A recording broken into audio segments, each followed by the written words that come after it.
ಹಾಸನ ಜಿಲ್ಲೆಗೆ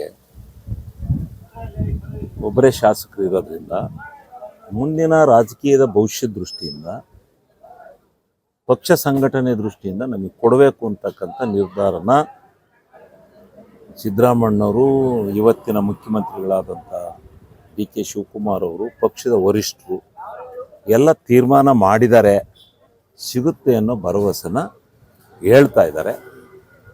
ನಾನು ಕಾಯ್ತಾ ಇದ್ದೀನಿ. ಬಹುಶಃ ಹೈಕಮಾಂಡ್ ಏನು ತೀರ್ಮಾನ ತಗೋತಿದ್ದೋ ಅದಕ್ಕೆ ಬದ್ಧರಾಗಿರುತ್ತೆ. ನಿಮ್ಮನ್ನ ಒಂದು ಮೀಟಿಂಗ್ ಕರೆದಿದ್ರು ಸಿಎಂ ಆದ ನಂತರದಲ್ಲಿ, ನೀವೆಲ್ಲ ಒಂದಷ್ಟು ಜನ ಸೇರ್ಕೊಂಡಿದ್ರಿ, ಮಾತುಕತೆ ಆಯಿತು. ಈ ರೀತಿ ಯಾವ ರೀತಿ ಬೆಳವಣಿಗೆ? ಯಾರನ್ನು ಮೀಟಿಂಗ್ ಕರೆದಿಲ್ಲ. ವಿನಯ್ ಕಾರ್ತಿಕ್ ಅನ್ನೋರು ಗೆದ್ದಿದ್ದಕ್ಕೆ ಊಟ ಹಾಕಿದ್ರು ಅಷ್ಟೇ. ಅಲ್ಲಿ ಯಾವುದು ಚರ್ಚೆ ಆಗಲಿಲ್ಲ ಇದ್ರ ಬಗ್ಗೆ ಎಲ್ಲ. ಅದೇನಿದ್ರೂ ಹೈಕಮಾಂಡ್ ಅಂಗಳದಲ್ಲಿದೆ ಸರ್. ಹೈಕಮಾಂಡ್ ಏನು ಅಂತಿಮವಾದ ತೀರ್ಮಾನ ತಗೋತಿದ್ದೋ ಅದು ತೀರ್ಮಾನ ಆಗುತ್ತೆ. ಹಾಸನ ಜಿಲ್ಲೆಯಲ್ಲಿ ಒಬ್ಬ ಶಾಸಕರು ಇದ್ದೀರಿ, ಮತ್ತೆ ಹಿರಿಯರಿದ್ದೀರಿ. ನೀವು ಇಲ್ಲಿಂದ ನಿಯೋಗ ಆ ರೀತಿ ಹೈಕಮಾಂಡ್ ಭೇಟಿ ಮಾಡೋದು? ಇಲ್ಲ, ನಾನು ಅವರು ಯಾರನ್ನು ಕರ್ಕೊಂಬರ್ಬೇಡಿ, ಒತ್ತಡ ತರಬೇಡಿ ಅಂತ ಹೇಳಿದ್ರಲ್ಲ, ಅದರಿಂದ ನಾವು ಯಾರನ್ನು ಕೇಳಿಲ್ಲ, ಕರೆದಿಲ್ಲ, ಯಾರಿಗೂ ಒತ್ತಡ ತಂದಿಲ್ಲ. ಕೊಟ್ಟಿದ್ರು. JDSನಿಂದ ಕಾಂಗ್ರೆಸ್ಗೆ ಹೋಗ್ಬೇಕಾರೆ 3 ಜನ ಸೇರಿ ನನಗೆ ದೇವನಹಳ್ಳಿ ರೆಸಾರ್ಟ್ನಲ್ಲಿ ಒಂದು ಮಾತುಕತೆ ಮಾಡಿದ್ರು.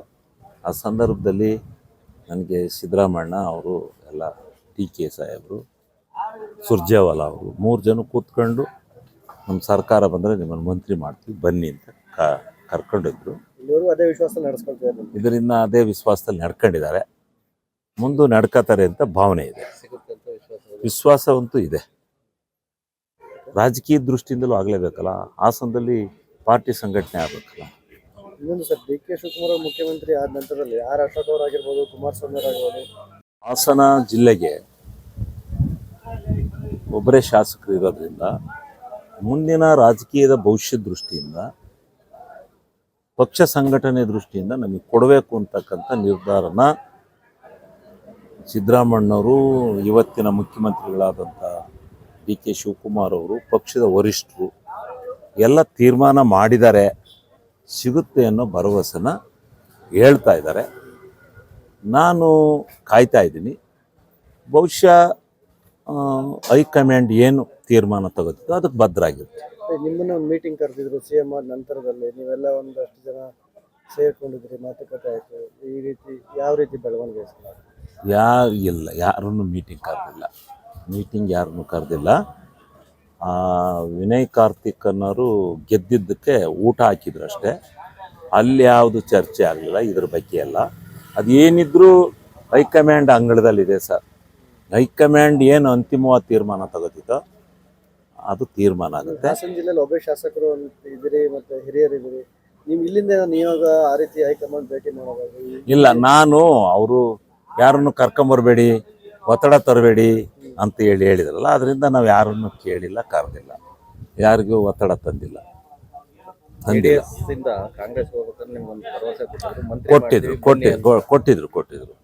JDSನಿಂದ ಕಾಂಗ್ರೆಸ್ಗೆ ಹೋಗ್ಬೇಕಾರೆ 3 ಜನ ಸೇರಿ ನನಗೆ ದೇವನಹಳ್ಳಿ ರೆಸಾರ್ಟ್ನಲ್ಲಿ ಒಂದು ಮಾತುಕತೆ ಮಾಡಿದ್ರು. ಆ ಸಂದರ್ಭದಲ್ಲಿ ನನಗೆ ಸಿದ್ದರಾಮಣ್ಣ ಅವರು, ಎಲ್ಲ TK ಸಾಹೇಬರು, ಸುರ್ಜೇವಾಲಾ ಅವರು 3 ಜನ ಕೂತ್ಕೊಂಡು ನಮ್ಮ ಸರ್ಕಾರ ಬಂದರೆ ನಿಮ್ಮನ್ನು ಮಂತ್ರಿ ಮಾಡ್ತೀವಿ ಬನ್ನಿ ಅಂತ ಕರ್ಕೊಂಡಿದ್ರು. ಅದೇ ವಿಶ್ವಾಸ ನಡೆಸ್ಕೊಳ್ತಾರೆ. ಇದರಿಂದ ಅದೇ ವಿಶ್ವಾಸದಲ್ಲಿ ನಡ್ಕೊಂಡಿದ್ದಾರೆ, ಮುಂದೆ ನಡ್ಕೋತಾರೆ ಅಂತ ಭಾವನೆ ಇದೆ. ವಿಶ್ವಾಸವಂತೂ ಇದೆ. ರಾಜಕೀಯ ದೃಷ್ಟಿಯಿಂದಲೂ ಆಗಲೇಬೇಕಲ್ಲ, ಹಾಸನದಲ್ಲಿ ಪಾರ್ಟಿ ಸಂಘಟನೆ ಆಗಬೇಕಲ್ಲ. ಇನ್ನೊಂದು ಸರ್, ಡಿ ಕೆ ಶಿವಕುಮಾರ್ ಮುಖ್ಯಮಂತ್ರಿ ಆದ ನಂತರದಲ್ಲಿ ಅಶೋಕ್ ಅವರಾಗಿರ್ಬೋದು, ಕುಮಾರಸ್ವಾಮಿ ಅವರಾಗಿರ್ಬೋದು,